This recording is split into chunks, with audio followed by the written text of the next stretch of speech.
Most investors are still operating on 2021 rules. They think the 1,500 square meter cap is a hard limit. They think the 3-month vacancy rule is set in stone. They are wrong. The landscape has shifted. The government has removed the vacancy requirement.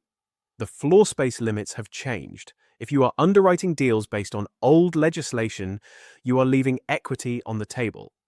Let's start with the biggest misconception: vacancy. Under the original Class MA legislation, a building had to be vacant for a continuous period of 3 months before you could apply. That rule was a bottleneck. It forced developers to hold empty assets, burning cash on rates and security. That rule is gone. The 2024 amendments removed the vacancy requirement. This means you can now exchange on a tenanted commercial building and submit your prior approval application immediately. This changes the cash flow model entirely. You can collect rent while you secure planning. The second major shift is the floor space cap. Originally, Class MA was limited to 1,500 square meters of cumulative floor space. Anything larger required full planning permission. That cap has been lifted. This opens up entire office blocks that were previously off limits to permitted development. However, no cap does not mean no rules. You still need to satisfy the prior approval conditions: transport, contamination, flood risk, noise, and natural light. If you fail one, you fail them all. This is where most amateur developers lose money. They buy deep office buildings, thinking they can maximize the net saleable area, only to find that the internal space is useless. If your building is too deep, you cannot get light to the core. You have two options. 1, you create large, inefficient units that kill your price per square foot. 2, you cut light wells into the structure, which is expensive and complex. We underwrite based on effective daylight area, not gross internal area. Before we continue, quick apology for the interruption. But this is important. I use a tool called the Development Office Simulator to model every deal before I make an offer. It keeps me from overpaying.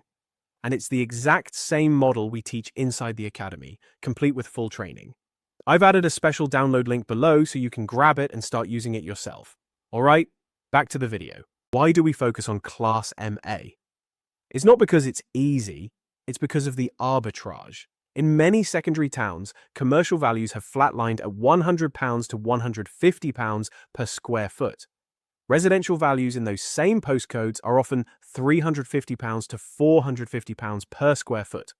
That gap, the difference between commercial value and residential value, is your gross margin.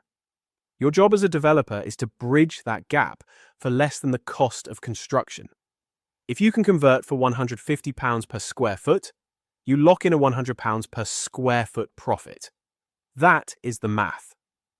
Everything else is noise. There is one final constraint you must respect. Article 4. Local authorities have the power to remove permitted development rights in specific areas to protect employment space. If a building is in an Article 4 zone, Class MA does not apply. You need full planning permission. Before you even view a property, check the local council's Article 4 map.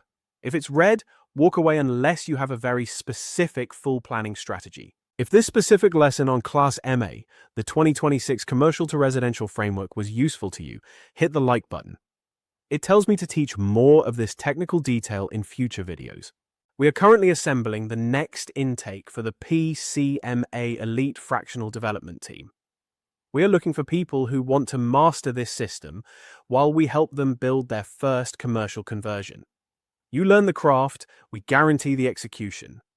If you have the capital and the commitment, click the link below and book a mutual fit assessment.